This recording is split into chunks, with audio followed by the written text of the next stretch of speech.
you can lure them into environmental hazards. You can lure them into each other. If there were grunts around, you could bet that Ribjobby would be knocking into the floor right now. Oh, gotta play it safe, Max. And you can drink water as a way to restore health, right? Yeah, and there's a risk reward to it. It takes time, so you definitely leave yourself open to. It's a weird point of comparison, but the way that you describe the water health system almost reminds me of something like Dark Souls. Yep. Yeah. It's the different directions that Avalanche seems to pull influence from in this game is really fascinating because it's kind of a blend of ideas that I don't think have ever been paired together before. Well, there's something about, I mean, combat in this game may be fast and frenetic, and there's also like a balance in this game where other things are really deliberate and very well paced and methodical. And what it does, I think, effectively is keep you grounded in a belief that this is a very dangerous world. And yet you have to tread carefully. I mean, the idea that it's water too is just like, of course, that's the perfect analog for what a potion would be in the Mad Max world. But also, there's this like really nice symmetry to the fact that he's got a health meter and then a liquid fuel that he has to maintain, and so does his vehicle. Yeah, that's a pretty cool way of looking at it. I hadn't really thought about that. Yeah, I don't know if there's any direct like influence from Dark Souls, but I gotta say, man, if you're making games in this day and age and you're not influenced by Dark Souls in some way, yeah, I haven't met a game developer yet who doesn't have strong opinions about what Miyazaki's doing. So yeah, makes sense. And whatever that opinion may be, we've all got them, right? Right. I mean, one of the cool things about game developers that I've come to learn, like being in this industry for a little while, is like everyone plays each other's stuff and they're all influenced by it and they all love discussing it and breaking it down and learning from it. Alright, so when you apply this chrome paint, is that something that Chumbucket kind of does? How immediate is it? Oh, that's a perfect question, and that's a perfect segue into what we're about to do. You can see that we're populating the camp with allies now. So, like I said, they'll give you periodic drops of scrap. Also, when a storm kicks in, that's where we can seek shelter. We're building the Speed Demon right now, which is as the name indicates, let me make a little Austin Powers turn right here. Sure, yeah. 10-point turn. Yeah. Alright, so we're back in the Wasteland, and let's take a look at the growing monoliths of scrap metal and dead bodies that you might have seen me tearing down earlier. So we're just going to make our way through Pink Eye's territory right now, taking down as many installations as we can to reduce threat. While we're at it, I'm going to collect the Whippet Ornament that I neglected to collect last time. Is this from earlier? Yeah, remember when we had that convoy battle? These were my spoils. So there's some amount of persistence then to the objects that get dropped in the open world? Absolutely. And then we'll put this bad boy on, and that'll instantly go on our vehicle. You put it on the front or the back? I put this one on the front, but you have one for the front and the back. There's our skull. Okay. One of the things that you can get access to as well through completing objectives for the strongholds are cleanup crews. So everything I'm destroying in the open world, taking out enemy vehicles, taking down enemy installations, cleanup crews will come in behind you and get the scrap that you're leaving behind. So it's to the player's benefit to do things for the stronghold leaders.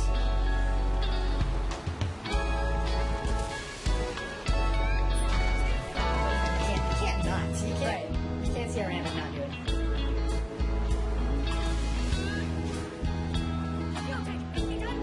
So we'll spend a few minutes just cleaning up some of the trash in Pink Eye's territory, taking down some of these scarecrows, taking out sniper towers, and we'll probably go into another camp as well. Complete another objective or two. I can do a lot of stuff with this, but I'm just going to drive into it. Scarecrows? There's a human head. I like that it's elevated so you can easily do like a grapple and pull down over midair. Yeah, it's really easy to do. I can put the controller in the hand. You can do it the first time. So we'll keep doing a couple more of these.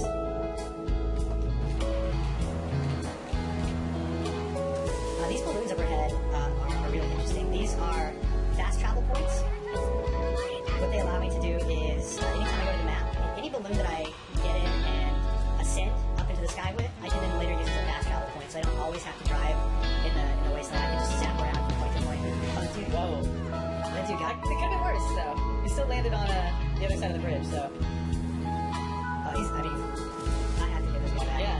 Sorry, man, I can't let this guy go. Vehicle. I'm looking at the health meter. I can barely see a sliver of green down there in the corner. Yeah, this guy's gonna get back.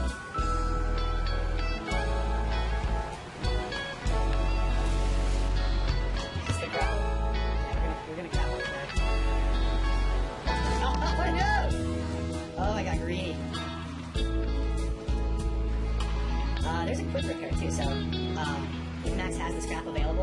He doesn't have to wait for Chum Bucket to take his time repairing. I can upgrade Chum Bucket too, though, so eventually Chum will have his model will get outfitted with all kinds of different gear to help him repair faster. Max changes a lot too. I've got some of the advanced gear that he gets on his wrist and hands. His jacket, his wrist, his hands, his combat abilities, and some of his cosmetics too. He can change the way Max looks. In fact, I'm gonna get him my favorite. I prefer. Oh, there we go. There's my Max. I noticed that this Max doesn't seem to be directly based off of either of the actors who portrayed Max in the past couple decades. Do you have any insight into why they decided to sort of build their own depiction of Max? I think it's important to establish a Max and a world that's unique to Avalanche, right? So it's great to live in and create this world and create something that is wholly inspired by and representative of Mad Max, but also it was just really important to create something that had freedom, especially for the player, to create a Max that the player identifies with. I think like one misunderstanding people might have about this game when they first just hear the name is that it's a movie game, and it seems like it's very much not a movie game the way you think of a like licensed product that's a direct retelling of something that they've seen on a movie screen. Right. Well, I mean, all of the enemies are unique. You know, this game has its own big bad enemy, Scabrous Scrotus. It has its own enemy factions like the Buzzards, who are this really crazy, almost humanoid gang that only come out at night.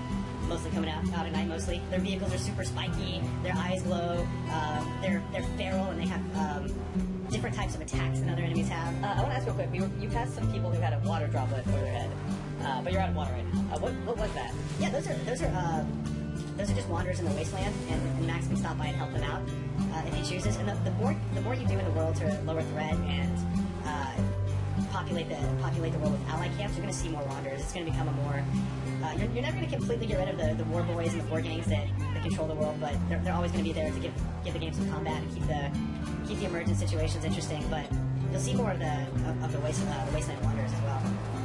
I guess that kind of leads to another question, which is, what is you mentioned this is more than halfway into the game. What is the post-story game like in this? Is there a new game plus to contend with, or do you just kind of hop back in the world and keep going? Like, how does that break down? Yeah, there's some unlocks that I'll say for players who get there on their own, but I mean, I think the first time I completed a progression, I had wrapped up something like 25% of the game, and that goes to show you just how much is left in the world to complete. I mean, it's kind of a completionist dream kind of thing, you know. And in terms of this, because you point out this open world is enormous, how much of that is available from the get-go? Can you always drive to every part of it, or is it sort of unlocked incrementally as the game goes on? Almost. I mean, it is gated in some ways by terrain. There are certain pieces of terrain that Max will need to. For example, we aren't that far in the game from having crossed the jaw, which is indicated by this gate right here. But we needed to upgrade Max's harpoon pretty significantly before we were able to tear that down in advance.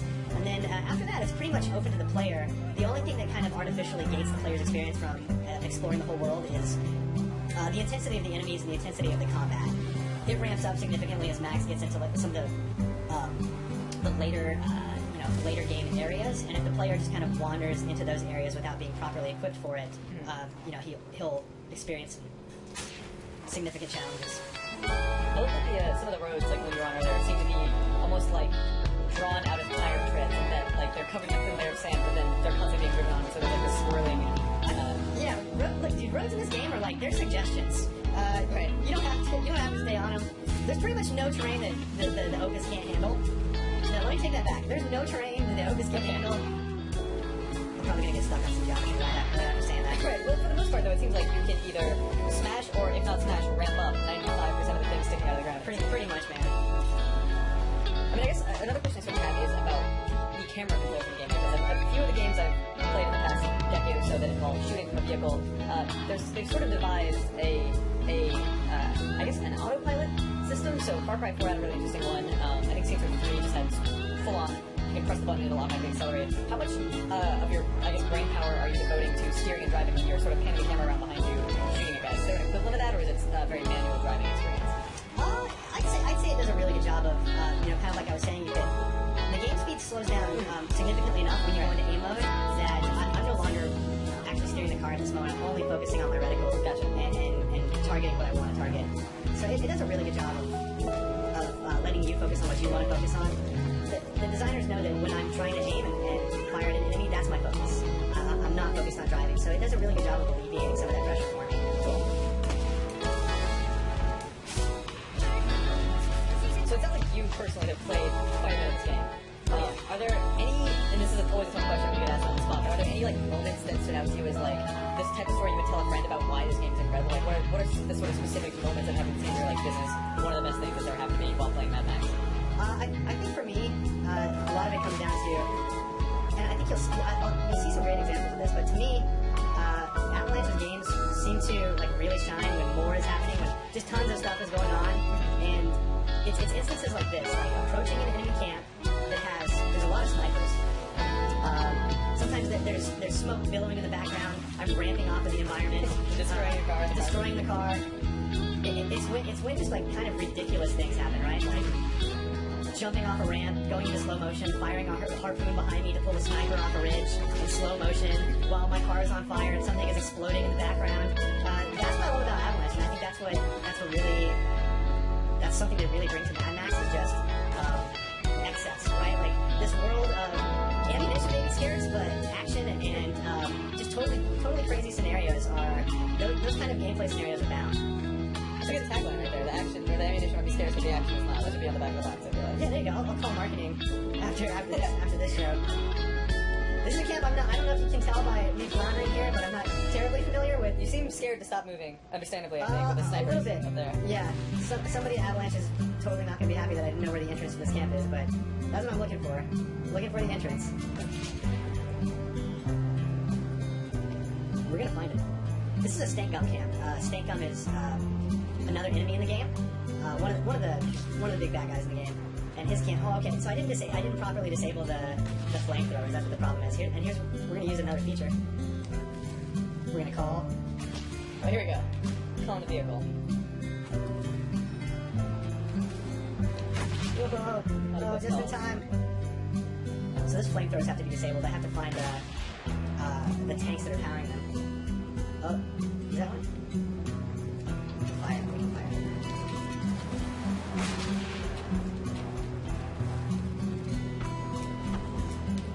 Trying to get the sniper. Right, you Not gotta close enough. Gotta get it lined up this way. There's one. Probably my first choice in dealing with most threats in this game. Can I harpoon it? Right. Is it the most efficient way? Maybe not, but it's probably the funniest, and sometimes that's what matters. Okay. So now we just gotta find where that fuel tank is. See if we can spot it. You mentioned, so you mentioned you hadn't been in this specific encampment before. Are they all pretty different then? Like, is each one sort of a different mini puzzle to solve in that way? Sometimes, yeah. I mean, sometimes it's a lot more straightforward as far as having. You saw the camp that we went into earlier. There was just a gate that we had to get through. Right. This one's a little different. So it looks like we have two points we can go in first of all. But one of them. Oh, come on! All of that, and then shot in the back. I mean, whatever. That's a story, though. You know, Yeah. like that's kind of what I know. People throw around the term like emergent gameplay or whatever, but I think that's something Avalanche is incredible at. Is like every encounter in Just Cause 2 felt like a story that if I had to write down everything that happened in order, it would read like this very unique tale of like this weird micro adventure I had in the middle of this greater story. For sure. Well, and I think, one of the things I wanted to tell you about your question as far as like how our camp's different is the wastelands may appear pretty flat unless you're jumping magnum opus off a bridge or a ramp, but on ground, there can be a tremendous amount of verticality. There's a whole area of the game that happens underground. It's a submerged airport, submerged in sand dunes, and it's a tremendous area of the game. It occupies